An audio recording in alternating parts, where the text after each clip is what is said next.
les atomes. Ils font partie des plus petites particules de l'univers, mais ils sont très cool à étudier. D'où vient cette notion d'atome? L'idée atomique est née sur les bords de la mer Égée. Le philosophe grec Démocrite a eu une idée simple. En admettant que l'on puisse briser un objet en fragments de plus en plus petits, il y a forcément un moment où l'on atteint le plus petit morceau de matière qu'il ne soit plus possible de casser. Démocrite appela atomos, qui signifie qu'on ne peut pas couper, les morceaux ultimes de la matière. Les atomes sont ridiculement petits. Regarde la gomme rangée dans ta trousse. Elle contient des milliards d'atomes, principalement de carbone. Si un de ces atomes était aussi gros qu'une bille, quelle serait la taille de ta gomme? Eh bien, à peu près la taille de la Terre. Plutôt dingue, non? De quoi est fait un atome? Imaginons un instant qu'un atome ressemble à ça.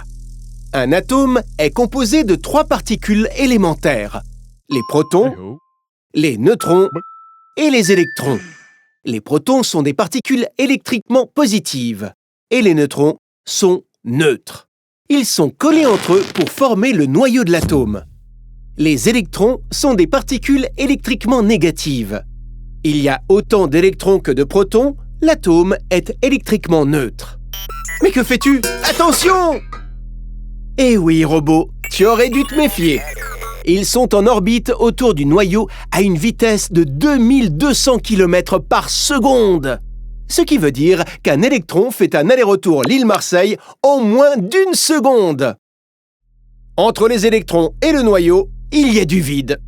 En fait, 99,9999999999999% de vide.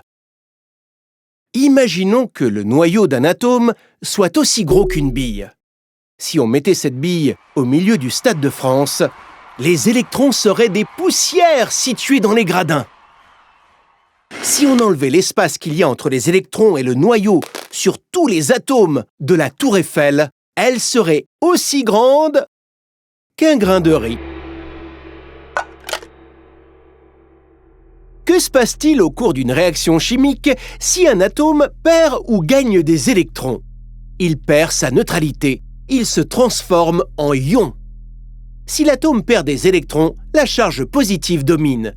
C'est donc un ion positif, un cation. S'il gagne des électrons, la charge négative domine à son tour. C'est alors un ion négatif, un anion. Dernière chose, les atomes peuvent s'associer entre eux en mettant des électrons en commun. Ils forment alors une molécule, un édifice neutre. Tout à fait, robot. La science, ça peut parfois être un peu atomisant.